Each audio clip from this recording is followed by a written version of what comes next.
Today's conversation is about soulmates, and it's not what you think.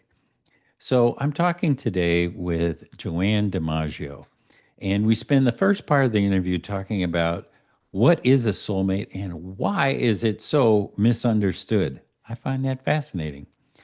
Next, we talk about the flip side, which is what Joanne calls cellmates.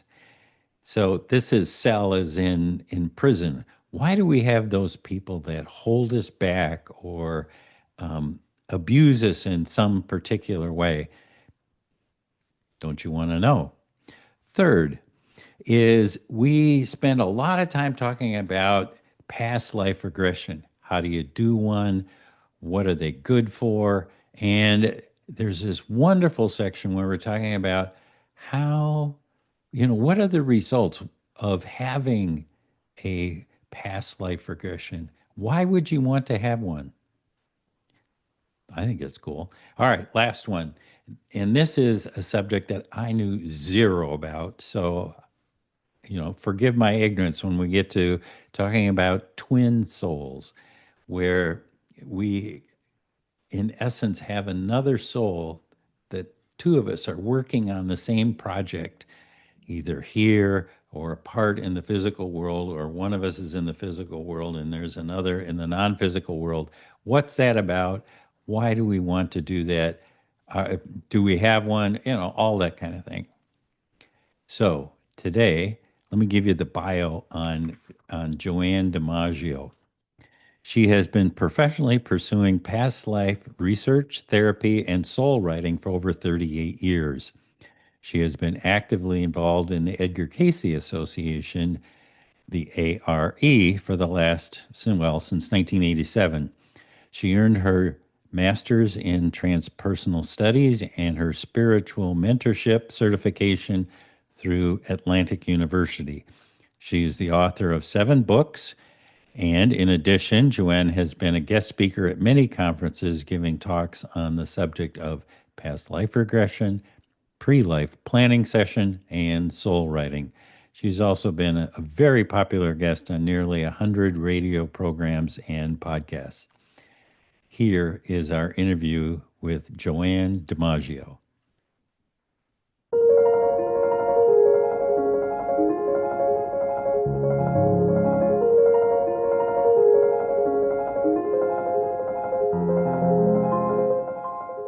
Hi, Joanne, and welcome to the Afterlife Files. Hi, Scott. I'm glad to be here. I am particularly glad because your subject is of great interest to me. And, this whole thing about past lives, I mean, there's lots of implications to that, which we're going to get to in a second. But I'm thinking that maybe you should give us a little short story about how you got into this gig and, why is it important to you? Well, it goes all the way back to when I was a kid, actually. I was born and raised Catholic, went to 12 years of Catholic school. I had a lot of questions, though, about things just didn't seem right. They didn't seem like they were very just, and so I started to ask questions, and then I started reading books when I was a teenager that were written about Edgar Cayce, that were written by like Jess Stern and Ruth Montgomery, and then I read the book about The Search for Bridey Murphy. That was the first reincarnation book I read, and everything started to make sense to me. But then I kind of, I started a Beatles fan club, and then I was president of that club for like 8 years. So I completely forgot about my metaphysical interests because I was too much into the Fab Four. So then I got married, had a family, and then in 1987, Shirley MacLaine's book Out on a Limb became a mini series that was broadcast on ABC in January, and I watched that, and boy, that was the big wake up call, I think, for a lot of sleeping metaphysicians. And she talked about reincarnation, and I thought that just reminded me of how interested I had been in it before, and there was no going back after that. So I joined the ARE, which is Edgar Cayce's organization, Association for Research and Enlightenment, and have been a part of it. In the 1990s, I started doing I got my certification to do hypnotherapy, and I started doing past life regressions and then started writing about it after I got my master's degree because my thesis was on soul writing, which is a written form of meditation, and I sometimes use it in my work with past lives. So I've been doing it ever since, and really loving the research part of the whole thing. I like to do case studies, which I then put in my books. So it's been 38 years, I guess, long time. Long time. And you say books plural because you've got seven of them. And tell us a little bit about that journey. Well, the first book I did was based on my thesis on soul writing, and my professor at Atlantic University said, this would make a really good book. And I thought, it would. Yes, it would. So I did that book, and then I did a second book using soul writing as a way of accessing past life information. And I've done books on the pre-life planning session, which is the life between life time period. I have done a book about physical karma called Karma Can Be a Real Pain. This is looking at how people's chronic conditions in this life may have a prior life origination point. I love the title. Thank you. I did a book about Edgar Casey and Thomas Jefferson Davis, who Casey did a reading on him when he was 2 days old and said he was the reincarnation of Thomas Jefferson and Alexander the Great.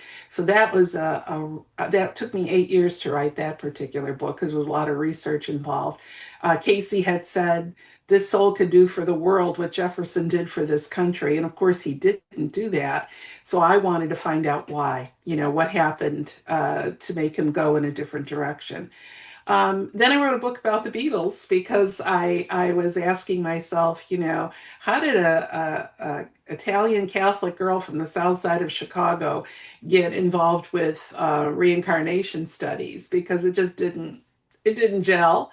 And I thought, I wonder if the Beatles planted a spiritual seed in me and in others of my generation. So I took a deep dive into that and wrote that book. And so the Soulmates book came about because I had a relative tell me a couple of years ago that they got a divorce after only 2 years of marriage because his wife started reading up about soulmates and decided he wasn't it. So she wanted a divorce so she could go find her soulmate. So I thought, wow, she knew what I did in the research I did and that I was into all of this. Why didn't she come and talk to me? Because I could have set her straight about that. Um, and I thought, well, if she got that wrong, I bet a lot of people have gotten the whole idea of soulmates wrong. So that's really interesting. So she was using it as a term of like romantic Romance, part. right? So what's your definition of soulmates that makes this not right for her? Well, a soulmate, very simply, is anybody that you've had a past life with. So your parents, your siblings, your other relatives, your friends, your people you work with, people in your maybe you belong to an organization or a church. All those people have been our soulmates of yours. But people are really hung up on this idea of it being a romantic partner, and that goes back thousands and thousands of years because Plato wrote that Zeus divided the soul in half. And I think ever since then, we're looking for the elusive other half of us, when in fact we're whole. We're not, we haven't been divided. We're whole souls. And, but that yearning, that endless search for that other part of us that we think is missing is what drives us to find this other person.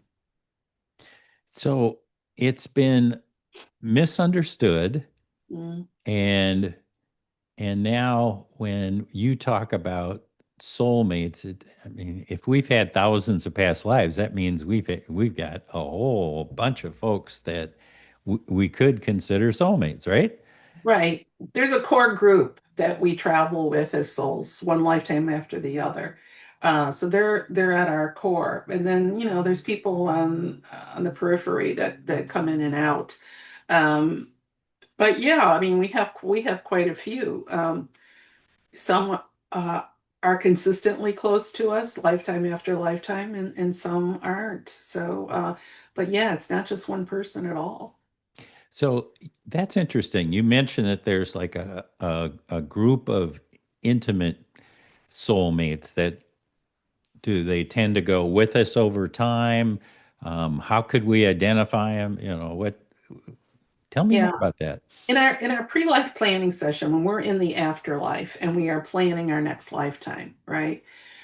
We decide what issues we want to work on. We look at the karma we've developed from previous lifetimes and we go, I need to work on the issue of abandonment, let's say, because you may have abandoned somebody in a prior lifetime, and now you need to balance that out, which means you need to experience that on your own. But it could be anything, right? So we decide what we're going to, we work with our what I call the council of elders, which are like guidance counselors at school. They're going to help us create the curriculum that we're going to bring when we come to this school that we call Earth. And so once we have our curriculum, we know what we're going to work on. We go and we go talk to the other souls that are in the afterlife with us who have been part of our soul pod.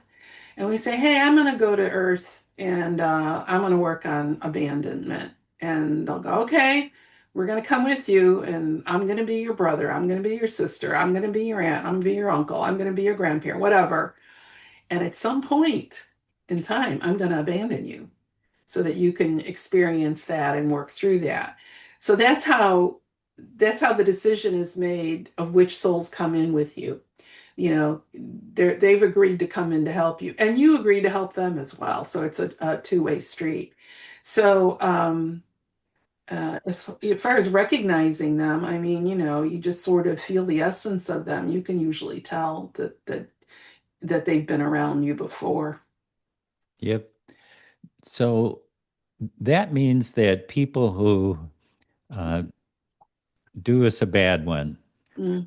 that they might actually be in our intimate family, that was their role to play in this life, and they could have played it exceptionally well. Yeah, yeah. Their whole goal is to help you to learn the lesson you decided you wanted to learn. And if that lesson's painful, it's painful, but they're doing it out of love. It's hard to see that when you're in the middle of it, when you're in a physical body and, you've just been wounded by this person. But if you were to step back and say to yourself, what did I learn from this experience? Because that's what it's all about. If you don't learn anything, then the lesson's going to repeat itself until you do. So, that's the important criteria. You have to look at it. And I think if you could look at it that way, that they came out of love for you to help you learn something, then the whole forgiveness part is a little bit easier to do. Yep. um, I have long thought that when I am talking to somebody on the other side, or when I make my final transition, one of the people I really want to talk to is Judas Iscariot, Ah, because, Jesus couldn't be Jesus unless there was a Judas. that And, betrayal. he played his part really well. Yeah, he did. And I'm sure he's had subsequent lifetimes in which he was a good guy, to balance it out. Well, it strikes me as um, because of certain actions, you're also then able to do other things because that particular pathway was closed off, and now you have to change directions, and that all poof opens up a whole new world. Yeah, that's what free will is all about. Because when I was interviewing Thomas Davis Jefferson, oh yeah, Thomas Jefferson Davis, that's how it was. Um, at some point, Mr. Casey made all these, stellar prophecies about what he could do when he grew up. And of course, he didn't do it. Mr. Casey died when TJ was 8 years old, and Casey had laid out for his parents exactly how to raise him, what schools to send him to, and everything. They didn't do it.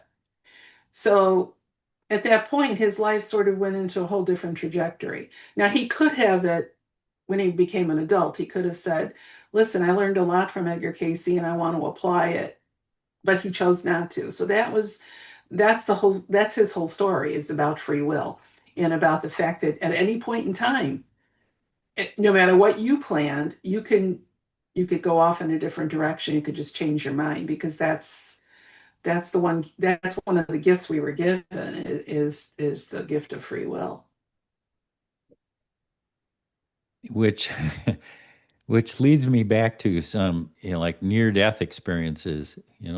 People will have them, and while they're up there in the non-physical state, they're somebody from the council of elders will come along with a 2x4 and smack them alongside the head and said, remember, you know listen, you promised that you were going to do this mission, and you are so far afield that Yeah, you know like, stand up and fly right kind of thing. yeah, yeah. And that's why people who commit suicide, people who are murdered, who leave unexpectedly, maybe they're in a war situation, those souls come back immediately. There's no passing go, no collecting $200. They just come back really fast. Because why? Because they didn't finish. They It's didn't like finish. dropping out of school, right? You Right. had you had certain lessons, you didn't complete them, you got to go back and you got to finish them up. So I always tell people just, hang in there with this lifetime and, if you can, and finish it up because you don't want to be taking this to the next life with you. And that so that makes me smile in that, if it was cut short, that meant that the council of elders had to really scramble to help them finish. Like, oh, well, we've got these people and we can readjust the pieces on the board to help them finish. Yeah, it becomes 2.0, right? Try again. Go back, try it again. Go back, try again. Yeah. So we I know in your work we've talked about soulmates, but you also use a really interesting term called cellmate. Yeah. Um, Explain that, because I think it's just great. Yeah, it's not cellular, not biologically cellular. It's cell like prison, jail. A cellmate is someone who keeps you emotionally imprisoned. Oh, Yeah. So they come disguised as a soulmate. And so you have the same reaction to them that you would a soulmate, but they have a completely different agenda. And their whole purpose is to create chaos in your life so that you can learn a lesson, uh, and it can be pretty painful. This is like the hardest part of it. First of all, it's hard to recognize them in that capacity. Although when I did my research project for the Cellmates book, quite a few people in that research project identified their mate as actually a cellmate. And so the whole goal is to recognize them for who, what they are and what's the lesson in this that they're trying to convey to us, and then get past that, finish that up, and then be free of that. But yeah, they can create a lot of pain in your life. And like I said, it's hard to identify them at first. But some of them, you have this instant, you're always on guard when you're around them. You just feel like there's something not quite right here. You may still pursue the relationship because on a soul level, you do love them. But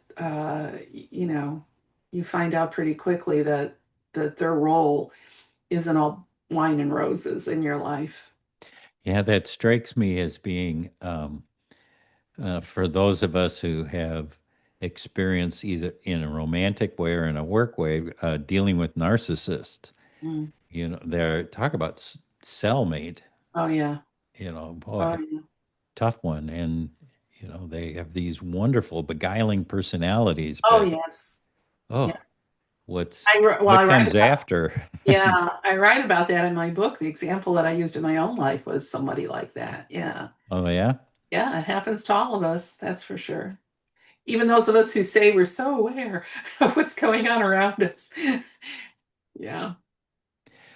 So um, if you want to find out about what's going on, what like your past lives would be, Hmm. um, we talk about past life regression, which you said Right. you've studied and used in your practice. Right. Tell us a little bit more about how that works, because I'm not sure everybody who's watching this has had a chance to go through that or, describe what it means. Sure. Well, I use a form of guided imagery. So it's basically just going into a very relaxed state, just like you would in a meditation. So people that have meditated are usually the best subjects for this because you're going into an altered state of consciousness. So I use a lot of suggestions for relaxation and deep breathing. I say a prayer of protection, surround us with white light. I don't work with spirit without doing that. Then I relax their body one part at a time, and I use the visual of them walking into a forest. In the middle of the forest, there's a bridge, and the bridge connects them from the here and now to whatever past life spirit wants to show them. I always ask spirit to show them the lifetime that's most impacting them today because they've had many, many, many, many lifetimes, but you're not working on issues from all of them. There was just one in particular that you had some unfinished business and you didn't finish it then and you thought to yourself, "Hey, this life I'm coming into now is perfect for finishing that up." So they walk across the bridge. It's like walking on a movie set. Suddenly everything looks the way it did in whatever time period they find themselves in. So then we go through the my asking them, I interview them, what do you to find out who they are, what do they look like, how old are they, male or female, what are they wearing, what are they eating, what does the land look like, all those kinds of identification questions. We get their name, we find out where they are, we find out what year it is or time period if they can't get an exact year. And then they scan that life from beginning to end and they pick out the one significant event that happened and then they tell me their story and they stay with it as as long as they want. And then after that, we go to their death. They just watch it as if it's a movie. And then I ask them, what were your last thoughts as your soul left your body? What do you have in common with who you were back then? What, behavior patterns that are the same. And are there any people from that life that are in your life now? And then the last question is, why do you think spirit wanted you to see this particular past life? What's the lesson in it for you?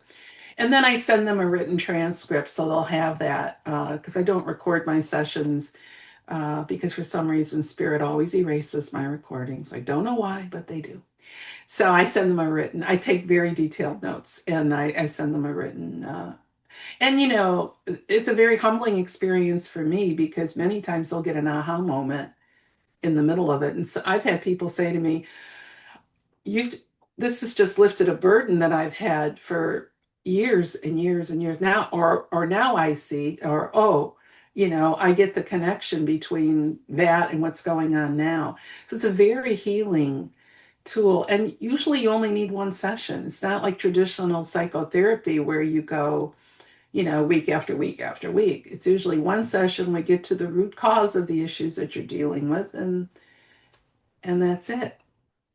And so, can you use that same technique to, um, like, go back to the Council of Elders? Setting up this life. Like why did I pick my parents? Why did I pick growing up in Exactly. Minnesota? Yada yada. Can you do that too? Yeah, I have a specific regression script that if they want to do the pre-life planning session, we do the regression first. Then I take them into the afterlife. They meet up with their guides or whatever. Then we go through all that planning. Meeting up with the Council of Elders, meeting up with your soulmates, uh, deciding who you want as your parents because that's our choice. Who we want as our mother, who we want as our father and then why did you pick the body you have? Why did you want to be female? Why did you want to be male? What's that body doing for you? We'll get a list of karmic issues that they're working on and a list of karmic attributes, the positive things that they've acquired from other lifetimes that they can apply now if they choose to. And then are there any memory triggers, things that in this life will trigger a memory of a previous life? Because I had a past life in the 18th century Virginia, which is why I moved here. And as a child, I mean, there were all kinds of memory triggers. I used to wear my hair in ringlets, and I used to write with a little feather pen by candlelight. I thought that was so cool. I used to buy parchment paper, listen to Baroque music. I mean, there were a lot of clues about that past life. So yeah, if they choose to do uh, the afterlife, find out all of this, we can do that easily. I can attach that to a regression.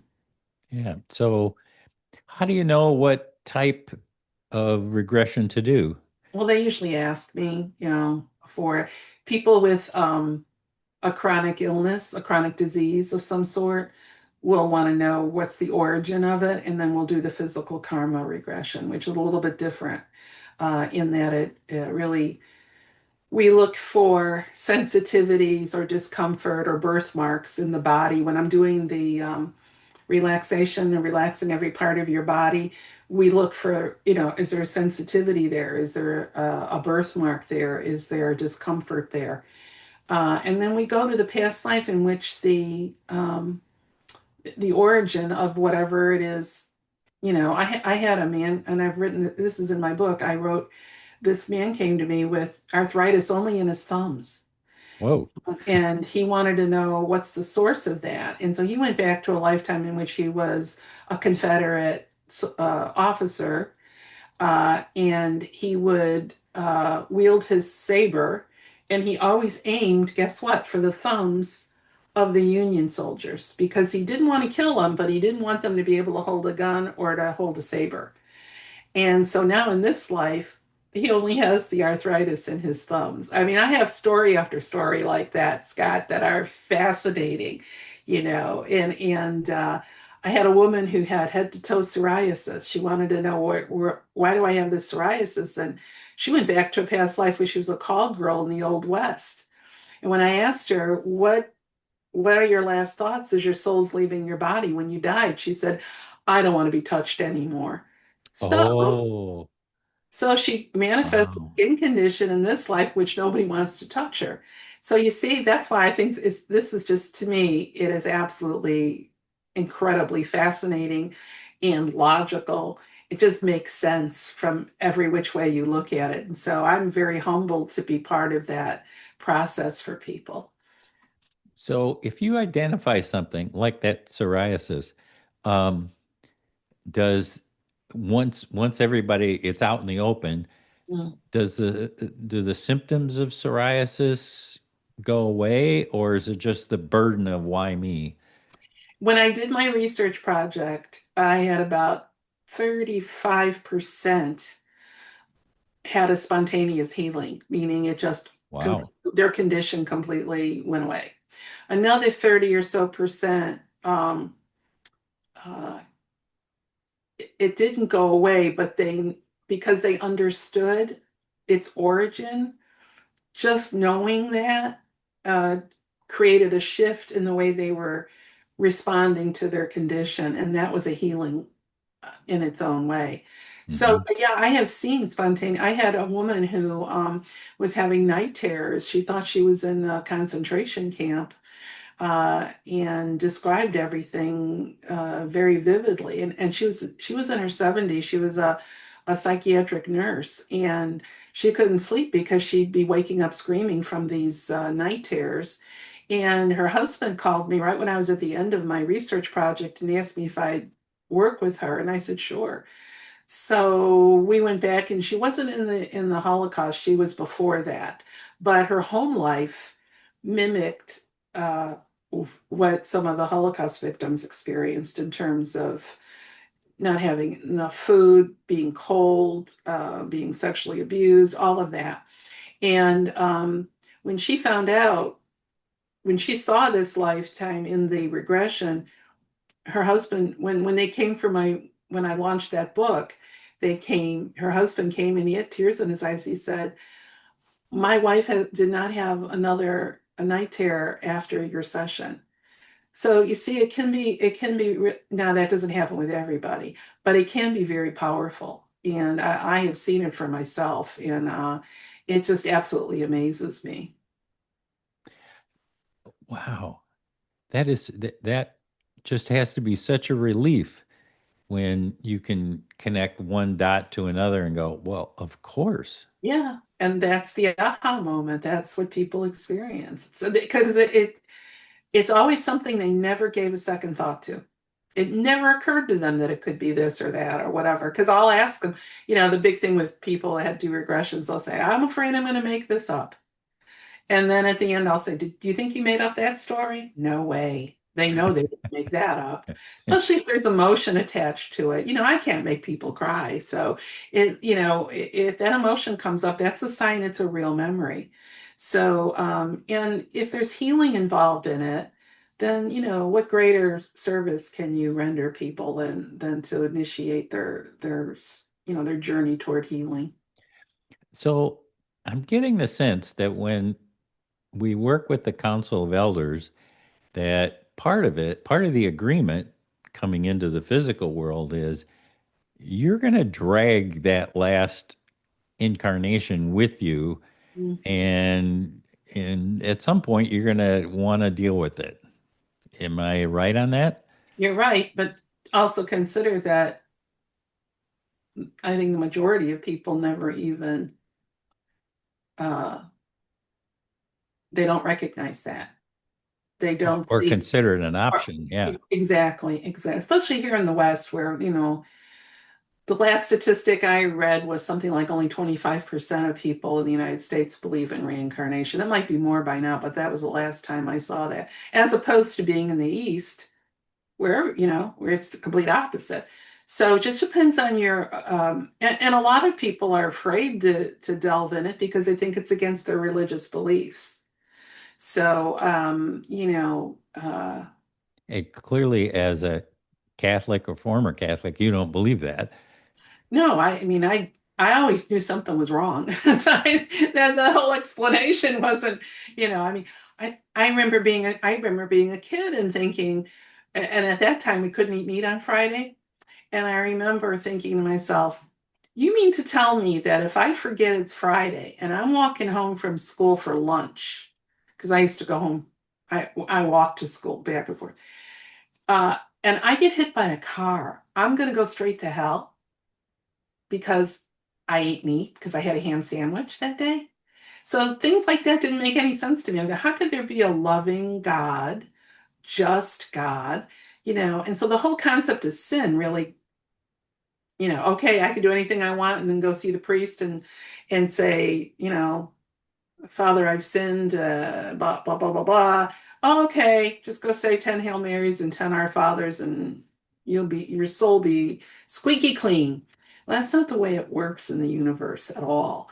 And so karma to me made a lot more sense because it explained everything to me. It explained why some people are sick and some people are healthy and why some are rich and some are poor, why some suffer and some, lead this golden life. So there was a lot more logic in it. And I just thought, this feels right. So, yeah, I have been passionate about this work for all these years. And uh, and so that's why I joined Unity Church because, they honor the beliefs of all religions there. So, I could go there and speak my language and not feel like I'm going to be persecuted for it.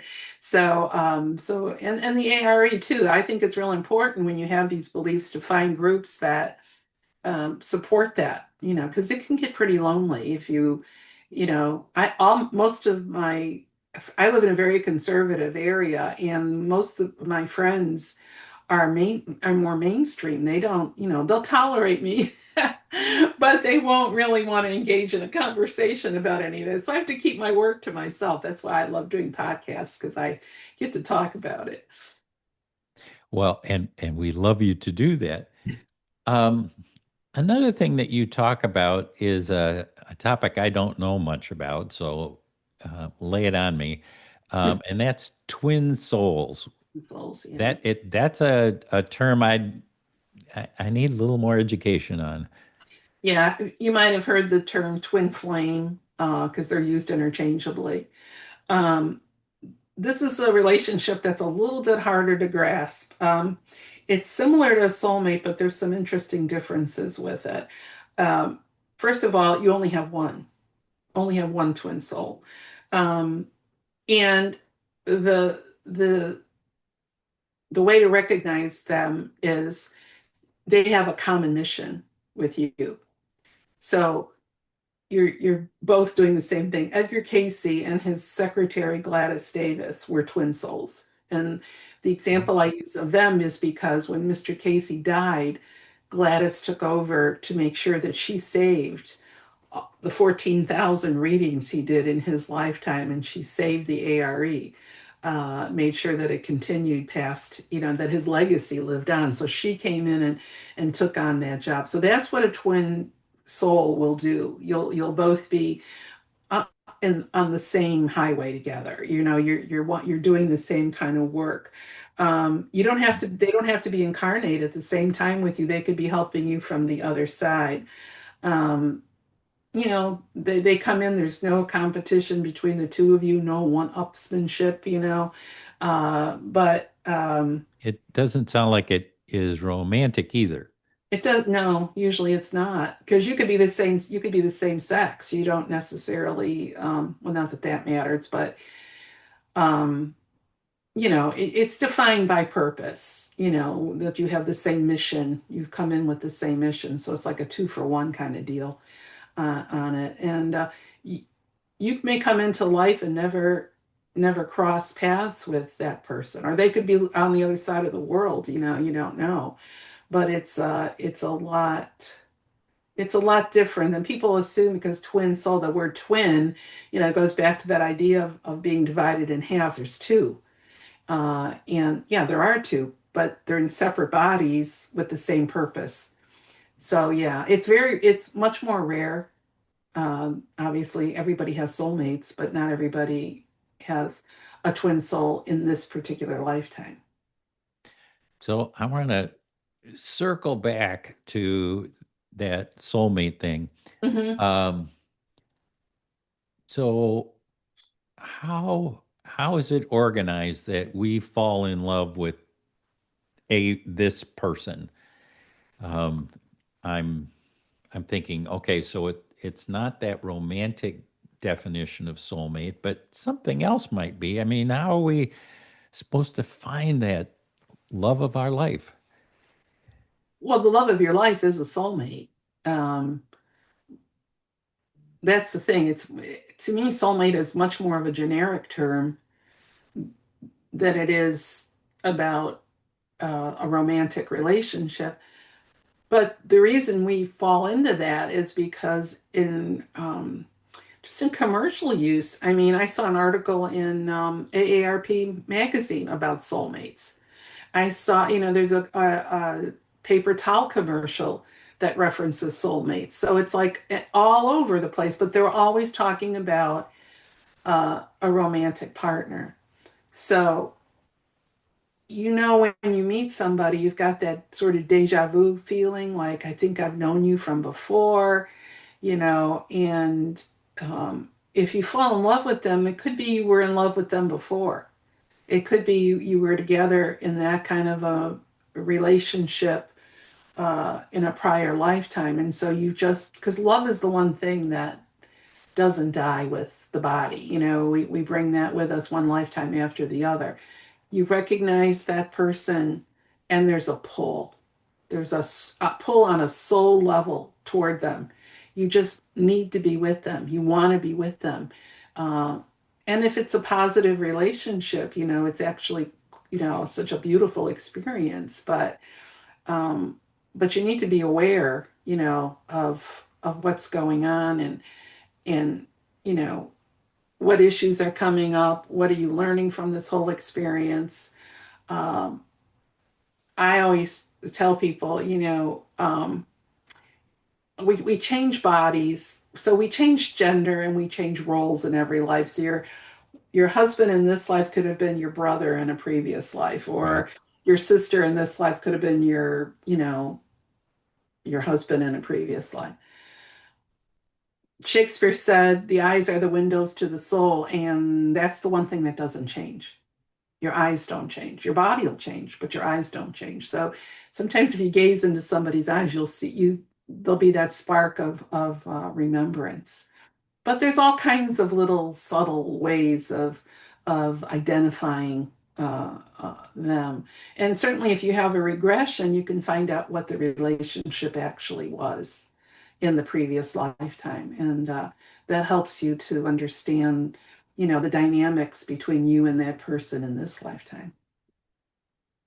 Cool. Yeah. Okay. We're kind of coming here towards the end. Mhm. Is there something that you want to give us to kind of summarize all this up, or did maybe I forgot to ask you the great question? I know. I just want people to understand that when you hear that term soulmates, to not associate it strictly with romance, that everybody is your soulmate. If you look at everyone around you, look at the role they're playing in your life and the lesson they're helping you to learn, because that's what they agreed to do. That's why they're here. So whether you're a soulmate or you have a cellmate or you find your twin soul, just remember you are whole unto yourself. There's no part of you that's missing. You don't need anybody else really to make you feel fulfilled or whole. So just keep that in mind. And if you want to know more about your soulmate or you want to know about the relationships in your life, then I would encourage you to consider having a past life regression. What a great segue. Joanne, how can people find out more about you and your work? I come on my website, joannedimaggio.com. It's JoannEDIMAGGIO.com. Yes, like the ball player. And you can read about the regression sessions that I do. You could book it right online. I also teach soul writing, which is a written form of meditation. You can sign up for my newsletter. I have a monthly newsletter. I always have a reincarnation case study in there and a soul writing message. And then if I'm doing any kind of research project and I'm looking for volunteers, that's where I would reach out to you. And all my books are on there too, if you want to do a thumbnail read about what each one's about. You can get them all on Amazon.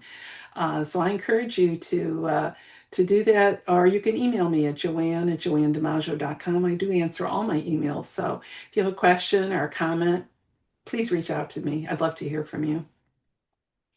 Well, thank you, Joanne. This has been a fascinating, wonderful conversation. We are so glad that you were able to join us on the Afterlife Files. Thanks, Scott. I enjoyed every moment of it. And for those of you watching, stick around because I've got an interesting idea that I want to explore. So, thank you again, Joanne. Thanks, Scott. Bye bye. Bye bye. In our conversation with Joanne, she mentioned something that was really interesting to me, and that was about how in the expanded states of awareness, we encounter emotion. And that is was interesting to me because it's one of the 10 modes of perception that people who have shared death or near death experiences use when they're trying to interpret what their experience is all about. So the 10 of those are okay, so it first off, there's the five duplicates of our physical senses. So it's sight and hearing and smell and taste and that, that kinesthetic sense of, moving about in space. But here's the other five senses that we use in expanded states of awareness. We start off with synesthesia. That's where the senses get mixed in order to give us a really refined sense of what it is that we're talking about. So that is where you could taste a color or hear a smell. It's so they get mixed, but it's that extra information that's delivered in that mixing that becomes really important to us. Number two is imagination and creativity. It's really sparked by being in the non physical universe. Third is intuition. Of course, you know, boom, you're hit with some kind of knowledge It comes out of nowhere. There's no predicate. There's nothing at the beginning that tells you where this came from. You just know something. It's like a gestalt where you get the whole thing.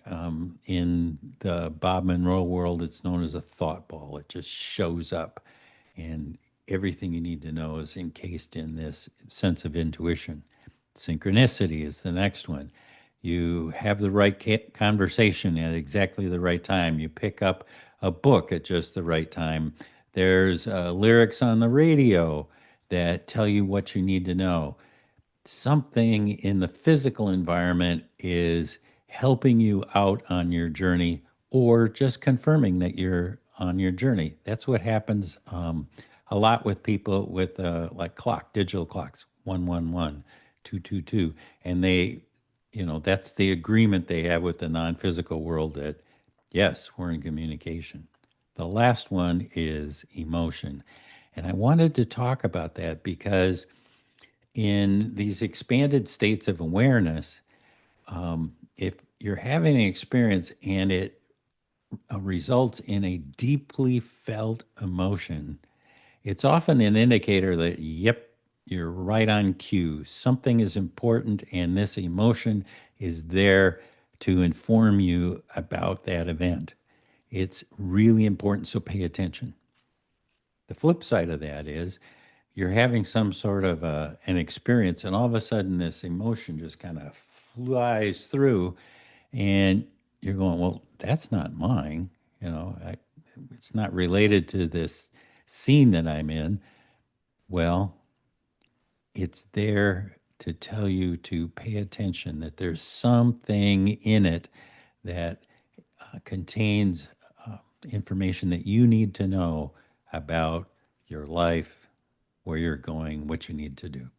Anyway, so 10 modes of perception, pay attention to emotion. It's often easily dismissed. That's a mistake. Pay attention to emotion when you're in these expanded states because it will become really valuable to you. Thanks for joining us at the Afterlife Files, and we'll see you next time. Bye bye.